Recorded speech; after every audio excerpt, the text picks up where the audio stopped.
Now, for a moment, I'd like to talk about the Pilgrims and the awfully bad information that people have and the truth.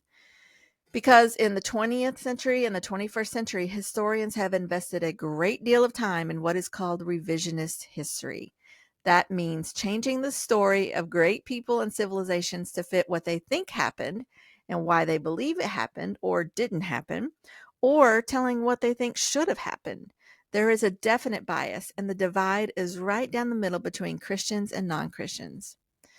I've talked about this quite a bit in a previous podcast, including one about Christopher Columbus and the way his history is taught, as well as an episode with Mary Graybar, who has written a couple of books about the Howard Zinn effect on American history. So I hope you'll go back and listen to those too.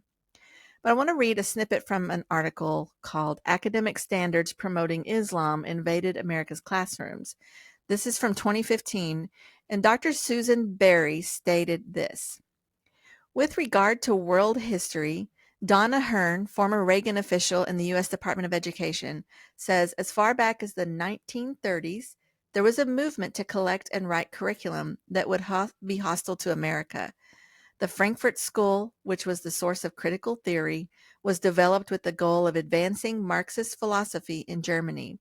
Following the Nazi takeover, the Frankfurt School eventually moved to New York and Columbia University. And just in case you're not aware, Columbia University is one of the biggest teacher colleges in the nation. This is why I talk a lot about cultural Marxism on my blog and on my podcast, because this is what has affected the American history education all across the country. In another report that's called The Stealth Curriculum by Sandra Stotsky, an investigation into many history curricula shows that there is a definite revision of history, especially American, taught to our public school children today. The use of supplemental resources like websites and professional workshops excludes history curriculum from scrutiny and oversight because no two school districts or history teachers are presenting material in the same way.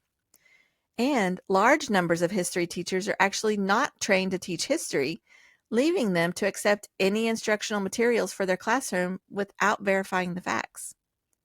I have a link to this full article on my website, and I'll include it in the description, but I want to share a couple more excerpts from it that illustrate the problem with history instruction in America.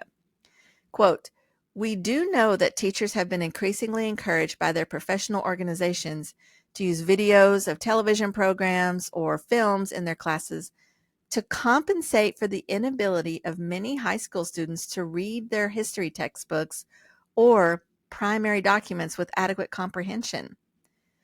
Also, the daily lives and fates of the many Native American tribes have been perhaps the greatest beneficiary of this socio-cultural approach, which now occupies much instructional time.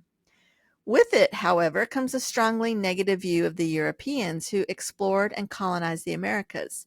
Supplemental resources now guide teachers to downplay or ignore altogether what students should be learning about the origins and development of our civic culture. I just want to tell you that this has been verified to me numerous times by public school teachers, and I have been watching as it is creeping into homeschool curriculum as well.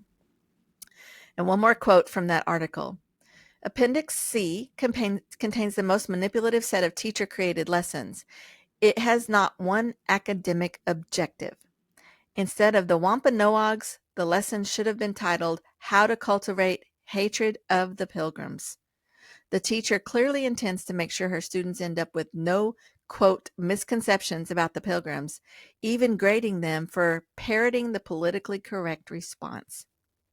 This is not history instruction. This is clearly indoctrination. And the result of this is a generation of people who find history dry and boring and who are ashamed to be Americans. They view capitalism as evil. They view American exceptionalism as a crime.